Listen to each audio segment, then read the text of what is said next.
Hello, magandang araw mga kasaka.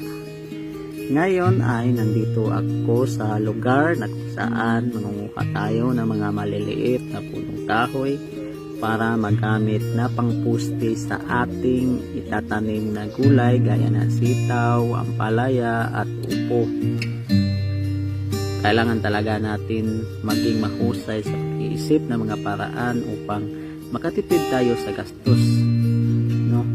Kailangan nating tingnan kung ano ang maaaring magamit na nandito lang mismo sa ating paligid, kaysa naman bibili tayo doon sa malayo na mayroon naman palang pwedeng magamit dito lang sa paligid natin.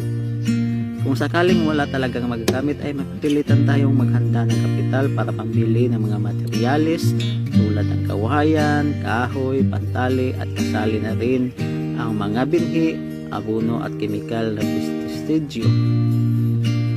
Kailangan talaga nating mag-isip ng mga paraan, guys, at kailangan nating magsipag para maabot natin ang ating mga kagustuhan.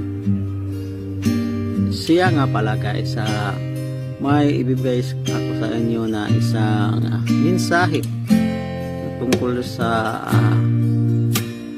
buhay, tungkol sa ating buhay.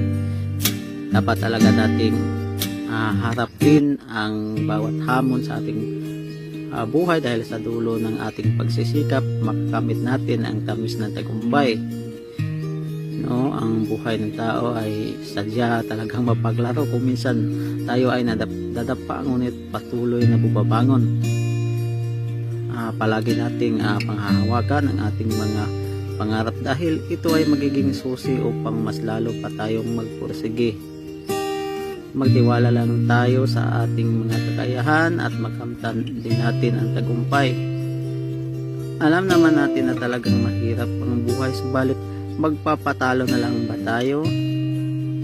Hahayaan na lang ba natin na masira ang ating mga pangarap dahil sa mga pagsubok na nararanasan natin? Dapat nating itanim sa ating mga isipan na lahat tayo ay may pinagdadaanan, ngunit nakakalungkot isipin na kaunti na lamang ang nakakalagpas dito. Ang mga hamon at pagsubok sa buhay ng tao ay likas at kaakibat nito ng kaniyang pagkatao. Kaakibat talaga ito ng kaniyang pagkatao. Nasa ating mga sarili na lang ito kung paano natin ito haharapin at lalabanan. Lahat naman ng mga problemang dumaraan sa buhay ng isang tao ay nagiging daan upang mas lalong magpakatatag at huwag sumuko. Kung nais nating makamit ang tagumpay, paghirapan natin na maabot ito. At ang lahat ng taong matagumpay ay dumaan rin sa mga malalaking pagsubok, ngunit pinanghahawakan nila ang kanilang mga pangarap upang malagpasan ang mga hamon sa kanilang buhay at patuloy na lumaban. Paghirapan nating abutin lahat ng ating mga pangarap dahil magbubunga ito ng kaginhawaan sa ating buhay. Magtiwala lang tayo sa ating buong may kapal at siya na ang bahalang gumabay sa atin patungo sa inaasam nating tagumpay.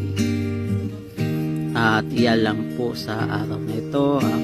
Maraming salamat sa inyong panunood at pagsusubaybay